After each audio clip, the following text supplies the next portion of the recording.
வணக்கம். GK with JK channel மூலம் வரவேற்கிறேன். கடன் தொல்லையில் நிறைய பேர் மாட்டிக்கிறதுக்கான முக்கியமான காரணம், ஒரு எமர்ஜென்சிக்காக லோன் அப்ளை பண்ணியிருப்பாங்க.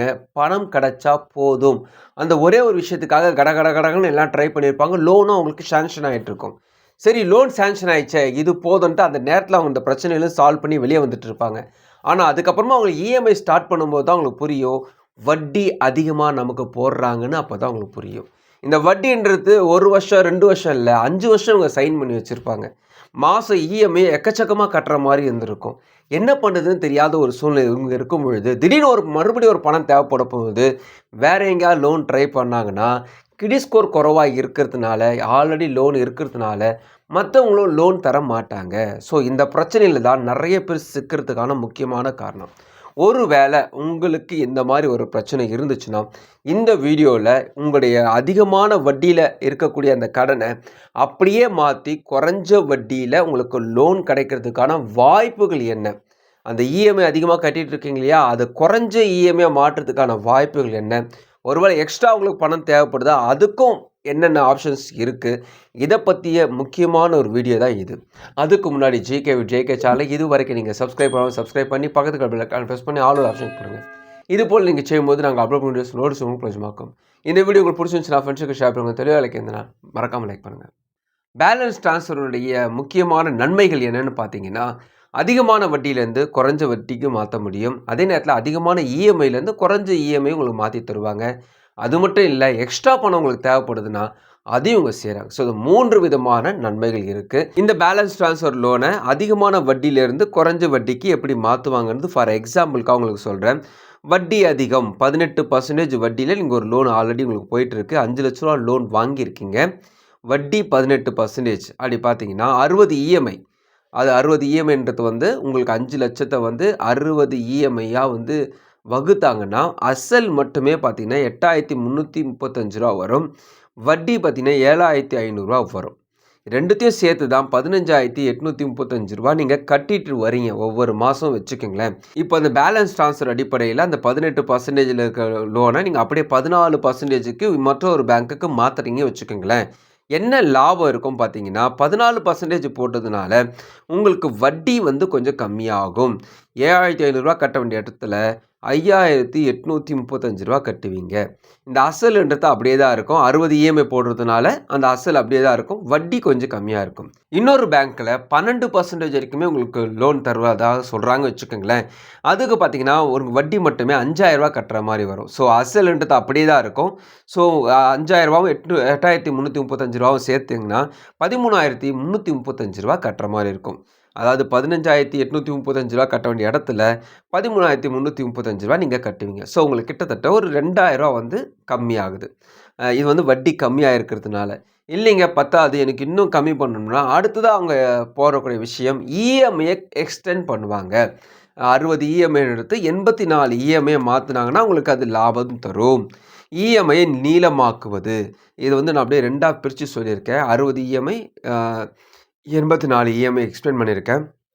இது நம்ம ரொம்ப டீட்டெயிலுக்குள்ளே போக வேணாம், சிம்பிளாக பார்த்துக்கலாம். 60 இஎம்ஐ நீங்கள் எடுக்கும்பொழுது மாதம் 14,168 ரூபா நீங்கள் கட்டிட்டு இருந்தீங்க. இப்போது 84 மாதம் இஎம்ஐ நீங்கள் எடுக்கும்பொழுது 14,168 ரூபா கட்ட வேண்டிய இடத்துல 11,786 ரூபா கட்டுவீங்க. ஸோ இஎம்ஐயை எக்ஸ்டெண்ட் பண்ணும்பொழுது, அதிகம் நீளமாக்கும் பொழுது உங்களுக்கு இஎம்ஐ கம்மியாகும். அதே நேரத்தில் 12% இன்கேஸ் கம்மியாக இருக்கிறவங்க அவங்களுக்கு ஒரு 84 இஎம்ஐ பிரிக்கும் பொழுது என்ன ஆகும்னா 10,953 ரூபா கட்டுற மாதிரி இருக்கும். ஸோ ஏற்கனவே லோன் உங்கள்கிட்ட இருக்குது, 18% ஒரு வட்டி கட்டிட்டு வரீங்க வச்சுக்கோங்களேன். 15,835 ரூபா கட்ட வேண்டிய இடத்துல 10,953 ரூபா தான் கட்டுற மாதிரி இருக்கும். ஸோ உங்களுக்கு எவ்வளோ டிஃப்ரெண்ட் இருக்குதுன்னு பாருங்கள். பேலன்ஸ் ட்ரான்ஸ்ஃபர் அடிப்படையில் ஒரு லோனை நீங்கள் அப்படி மாற்றும் பொழுது இப்படி தான் கேல்குலேட் பண்ணுவாங்கன்ட்டு ஃபார் எக்ஸாம்பிளுக்கு அவங்க சொல்லியிருக்கேன். ஒன்று வட்டி கம்மி பண்ணுவாங்க, இன்னொன்று இஎம்ஐயை எக்ஸ்டெண்ட் பண்ணுவாங்க, நீளமாக்குவாங்க.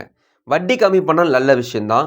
இஎம்ஐ எக்ஸ்டெண்ட் பண்ணும் பொழுது அது இன்னும் அதிகமான வட்டி கணக்கு தெரியாமல் கட்டுற மாதிரி தான் இருக்கும். ஆனால் தற்சமயம் இஎம்ஐ உங்களால் கட்ட முடியாத சூழ்நிலையில் வேறு எங்கேயும் லோனை வாங்கி அது தலையில் மாட்டிக்கிறதுக்கு பதிலாக இது போல் சேஃபாக அணுகிறது இது ஓகே தான். அதாவது டெம்பரவரி சொல்யூஷனாக நீங்கள் செயல்படுத்து ரொம்ப நல்ல விஷயந்தான். இப்போது யார் உங்களுக்கு இந்த லோன் ஆஃபர்லாம் பண்ணுறாங்க? நான் banking finance companies, private bank நிறைய பேர் இதுக்கான ஆப்ஷன் வச்சுருக்காங்க. இப்போ நம்ம பார்க்க போகிறது நான் பேங்கிங் ஃபினான்ஸ் கம்பெனியில் ஒரு 3 விதமான பேங்க்கை பற்றி பார்க்க போகிறோம். இது பார்த்தீங்கன்னா ஃபார் எக்ஸாம்பிளுக்கு தான் சொல்கிறேன், யாரையும் நான் ப்ரொமோட் பண்ணலை. ஐடிஎஃப்சி ஃபர்ஸ்ட் பேங்க் இவங்க பார்த்தீங்கன்னா டிபெண்ட்ஸ் ஆன் தி அவுட்ஸ்டாண்டிங் பேலன்ஸ்ன்றது ஃபஸ்ட்டு அவங்க குறிப்பிட்டு சொல்லிடுறாங்க. இதுக்கு வட்டி நாங்கள் குறைச்சி தரோம், ஆனால் எவ்வளவு அங்கே கட்டுறீங்களோ அதை காட்டிலும் 1% அதிகபட்சமாக நாங்கள் குறைச்சி தான் உங்களுக்கு வட்டி போடுவதாக இவங்க சொல்கிறாங்க. இதுக்கு என்ன எலிஜிபிலிட்டி பார்த்தீங்கன்னா 21 வயதுலேருந்து 60 வயதுடைய அனைத்து இந்திய குடிமகன்கள் லோன் தருவதாக சொல்கிறாங்க. சேலரி பர்சனாக இருந்தாலும் சரி, செல்ஃப் எம்ப்ளாயாக இருந்தாலும் சரி, கிடி ஸ்கோர் 750 இருக்கணும் இங்கே சொல்கிறாங்க. இதில் பாயிண்ட் என்னென்னா எல்லாருக்கும் இந்த 750 இருக்காது. ஏற்கனவே ஒரு லோனு வாங்கி கட்டிகிட்டு இருக்கவங்களுக்கு 750 இருக்க வாய்ப்பு ரொம்ப கம்மி. அப்படி இருக்குன்னா அந்த லோனை ப்ராப்பராக கட்டினவங்களுக்கு மட்டும்தான் இருக்கும். அது கூட யாராவது 2 கிரெடிட் கார்டை வாங்கி வச்சுருந்தாங்கன்னா கிடி ஸ்கோர் கம்மியாக வாய்ப்பு இருக்குது. அதனால் இதை நம்ம கவனத்தில் வச்சுக்கணும். வட்டி எவ்வளோ போடுவாங்கன்னா 9.99, அதாவது 10%க்குமே நாங்கள் வட்டி போடுவதாக சொல்கிறாங்க. இது எதை பேஸ் பண்ணியிருக்கோன்னா கிடி ஸ்கோரை பேஸ் பண்ணி தான் இருக்கும். ப்ராசஸிங் ஃபீஸ் 2% போடுவதாக சொல்கிறாங்க. லோன் ஒன்ஸ் உங்களுக்கு சேங்ஷன் ஆகி உங்கள் அக்கௌண்ட்டுக்கு வந்துட்ட பிறகு இந்த அமௌண்ட் பிடித்தம் செய்து கொண்டு மீதி அமௌண்ட் அனுப்பிச்சுடுதாக சொல்கிறாங்க. அடுத்ததாக நம்ம பார்க்க போகிறது பஜாஜ் ஃபைனான்ஸ். பஜாஜ் ஃபின்சேவ்னு ஆப்பை ரிலீஸ் பண்ணியிருக்காங்க. என்ன கேட்டிங்கன்னா நீங்கள் டேரெக்டாக போகிறது தான் நல்லது. எலிஜிபிலிட்டி ஏஜ் பொறுத்திருக்குமே 21 வயதுலேருந்து 80 வயது போட்டிருக்காங்க.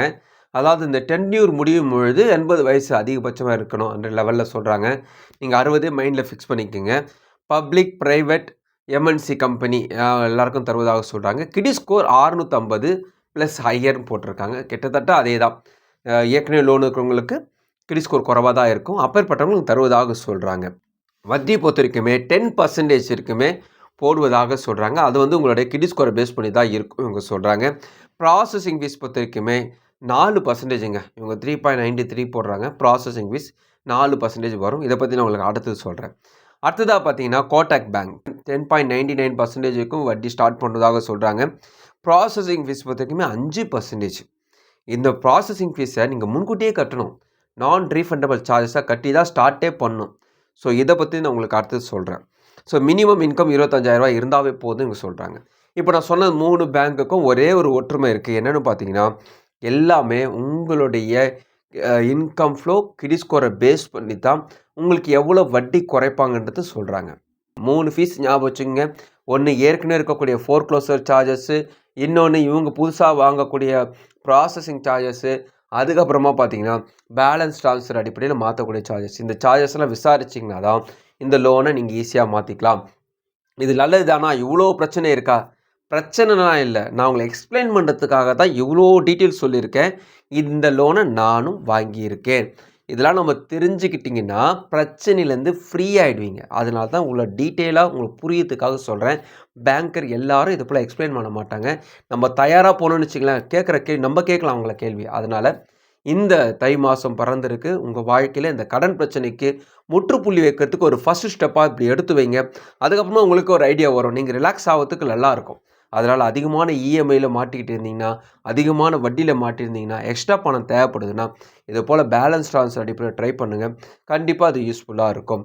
இந்த வீடியோ உங்களுக்கு பிரோஜனமாக நினைக்கிறேன். உங்கள் ஃப்ரெண்ட்ஸுக்கு ஷேர் பண்ணுவாங்க. பிரோஜனமாக மறுபடியும் பார்க்கலாம். வணக்கம்.